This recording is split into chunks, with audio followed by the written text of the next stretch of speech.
अस्सलाम वालेकुम viewers, rich Pakistan का नया एपिसोड लिए मैं हूं आपका मेजबान अब्दुर्रहमान। आज डिस्कस करते हैं आज की दो इंटरेस्टिंग न्यूज़। पाकिस्तान से गल्फ ममालिक को अपने जहाज के जरिए कंटेनर्स की एक्सपोर्ट का आगाज हुआ है।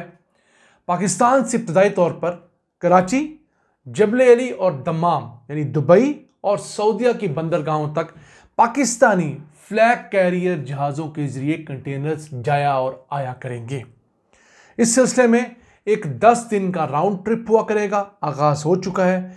ये छोटा सा स्टेप है पाकिस्तान के सालाना 6 से 8 अरब डॉलर्स बचाने की जानिब। वो किस तरह आपको आज की वीडियो में बताएंगे। जबकि आज की दूसरी खबर, पाकिस्तान में एक बड़ा गैस का कुआं पानी भरने की वजह से अपनी प्रोडक्शन खत्म कर चुका था। अब उस मसले का हल निकाल लिया गया है और उससे पैदावार में 4 गुना तक इजाफा हुआ है। इस खबर को प्रोग्राम के दूसरे हिस्से में डिस्कस करेंगे, लेकिन पहले चलते हैं आज की सबसे अहम खबर की तरफ। एनएलसी ने कंटेनराइज्ड फ्लैग कैरियर जहाज के जरिए गल्फ ममालिक को एक्सपोर्ट्स और इंपोर्ट शुरू कर दी हैं। यानी एक ऐसा कंटेनर जहाज जिसके ऊपर पाकिस्तान का झंडा होगा, वो कराची की बंदरगाहों से जबल अली दुबई और दम्माम जाया करेगा और वहां से आया करेगा। दम्माम की बंदरगाह वो बंदरगाह है जो पाकिस्तान वाला जो साइड है सऊदीया की समंदर की उस तरफ है। तो इन दोनों बंदरगाहों से पाकिस्तानी ही फ्लैग कैरियर में सामान जाया करेगा और आया करेगा। याद रहे, पाकिस्तान के पास इस वक्त एक भी कंटेनर शिप नहीं है। हमारे पास ऑयल टैंकर्स हैं, हमारे पास बल्क कैरियर्स हैं।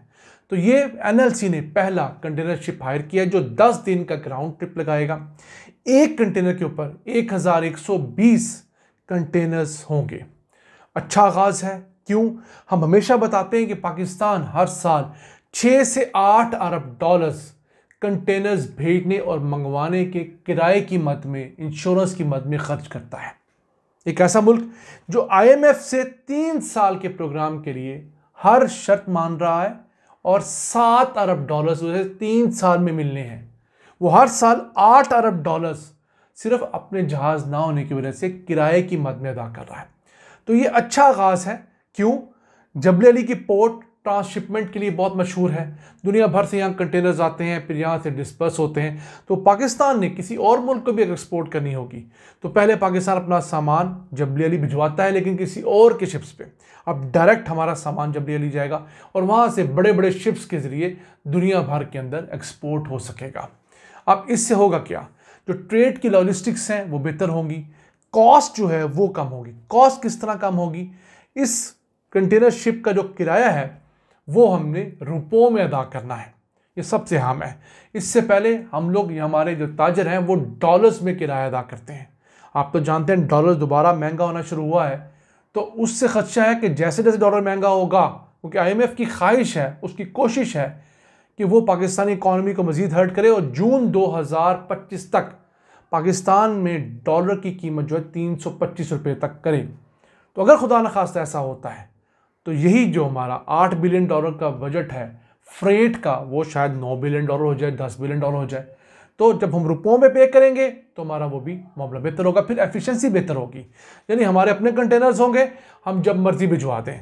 वैसे हमें दीगर शिपिंग लाइन्स का वेट करना पड़ता है, उनकी टाइमिंग देखनी पड़ती है। कंटेनर आज जाने वाला है, वो शिपिंग लाइन आपको हफ्ते बाद का टाइम देती है, तो एफिशिएंसी बेहतर होगी। अभी पाकिस्तान की बंदरगाहें सालाना को 35 से 40 लाख कंटेनर्स हैंडल करती हैं। मैं पोर्ट कासम और कराची पोर्ट की बात कर रहा हूँ, लेकिन इनके बाद पोटेंशियल ये है, ये कोई 90 लाख कंटेनर्स सालाना हैंडल कर सकती हैं। हमारे पास चूँकि ट्रेड कुछ सालों में ज़्यादा होती है, कुछ में कम होती है। जब हम इंपोर्ट्स खोल देते हैं तो हमारी ट्रेड बढ़ जाती है, जब इंपोर्ट्स बंद करते हैं हमारी ट्रेड कम हो जाती है। हमें ये देखना चाहिए कि हमें अपनी एक्सपोर्ट्स बढ़ाते रहना है और इंपोर्ट्स को ग्रेजुअली घटाते रहना है। यकदम इंपोर्ट्स बंद करने से भी हमारा काम नहीं होगा। बहुत सारी इंडस्ट्रीज़ ऐसी हैं जिनका रॉ मटेरियल ना आए तो मुल्क से एक्सपोर्ट्स ही नहीं हो सकती। मैं मिसाल देना चाहता हूँ, कागज़ की प्रिंटिंग की इंडस्ट्री। पाकिस्तान में अच्छी खासी प्रिंटिंग इंडस्ट्री है। लोग यहाँ पर विजिटिंग कार्ड बनाते हैं, ब्रोशर्स बनाते हैं, पैकेजिंग का सामान बनाते हैं जो बाहर मल्टीनेशनल कंपनी को एक्सपोर्ट किया जाता है। तो उस लेवल का कार्ड, उस लेवल का पेपर पाकिस्तान में बनता ही नहीं है। तो अगर हम पेपर और कार्ड और दीगर चीज़ों को इंपोर्ट नहीं होने देंगे तो उस इंडस्ट्री में काम करने वाले लाखों लोग बेरोजगार रहेंगे, कम काम करेंगे तो एक्सपोर्ट कैसे बढ़ेंगी। फिर हमारी अगर टेक्सटाइल इंडस्ट्री को देखें, इसमें जिप्पे हम इंपोर्ट करते हैं, बटन्स हम इंपोर्ट करते हैं, नो डाउट हमें बनाने चाहिए, लेकिन जब तक यहाँ नहीं बनाते तो कम से कम उन चीज़ों की इंपोर्ट हमें खुली रखनी चाहिए ताकि यहाँ वो चीज़ आए, वैल्यू ऐड हो और यहाँ से चली जाए। हम $1 की चीज़ अगर टेक्सटाइल के लिए मंगवाते हैं तो उससे वैल्यू ऐड करके हम $4 में बेचते हैं और $3 हमारा मुनाफा होता है। तो अगर हम वो $1 की चीज़ आने ही नहीं देंगे तो $4 कैसे कमाएंगे। ये वो बुनियादी फ़र्क है जो कि कोई हुकूमत समझ नहीं पा रही। आइए चलते हैं आज की दूसरी अहम खबर की तरफ। पाकिस्तान में गैस पैदा करने वाला एक बड़ा कुआं पानी की वजह से तकरीबन बंद हो गया था। ये था गंबट साउथ ब्लॉक के अंदर मौजूद शाहदाद X1 नाम का कुआं, जो कि 2012 के अंदर ड्रिल किया गया। 2015 में यहाँ से 26 मिलियन क्यूबिक फीट रोजाना गैस हासिल होना शुरू हुई। अब 26 मिलियन क्यूबिक फीट वाला कुआं पाकिस्तान में एक बहुत बड़ा कुआं एक्सपेक्ट किया जाता है, कैलकुलेट किया जाता है। क्यों?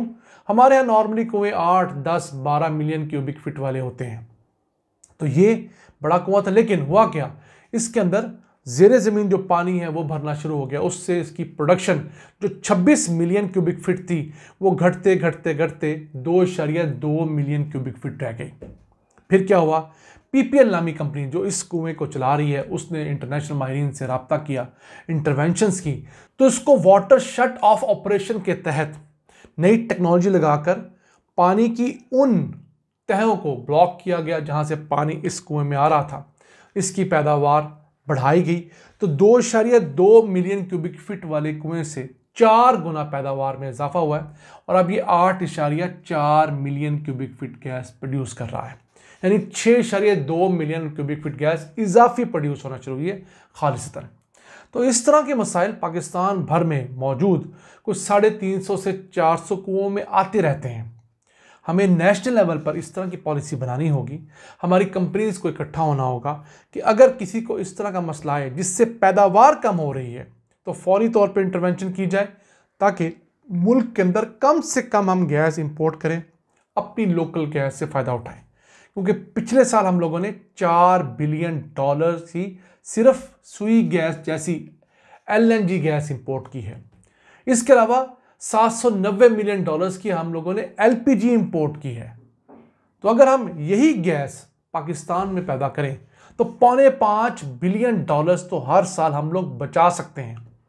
और ये इतनी बड़ी अमाउंट है कि जिसके बाद हमें किसी किस्म के IMF प्रोग्राम की ऐसा ज़रूरत ही नहीं रहेगी। $5.25 बिलियन का मुनाफा तो हम घर से लेकर चलेंगे। फिर हम अपने खर्चात कंट्रोल करें, अपनी अयाशियाँ उनको रोकें, अपने यहाँ टैक्स कलेक्शन को बढ़ाएं। जो अमीर लोग इनकम टैक्स नहीं देते, जो ताजर हैं, जो ज़िम्मेदार हैं, जो इंडस्ट्रीज टैक्स चोरी करते हैं, उनसे टैक्स लिया जाए तो यकीन कीजिए ये मुल्क आज भी वायबल है। मलेशिया तो क्या, हम लोग UAE से भी आगे बढ़ सकते हैं अगले 8 से 10 सालों में। लेकिन मेहनत करनी होगी, सख्त फैसले लेने होंगे और माफिया का मुकाबला करना होगा। नाज़रीन, ये था आज का एपिसोड। हमें उम्मीद है आपको पसंद आया होगा। अपनी सजेशंस, अपनी आराज़ से हमें आगाह रखा करें। अपने मेज़बान अब्दुल रहमान को इजाज़त दीजिए। अल्लाह निगहबान।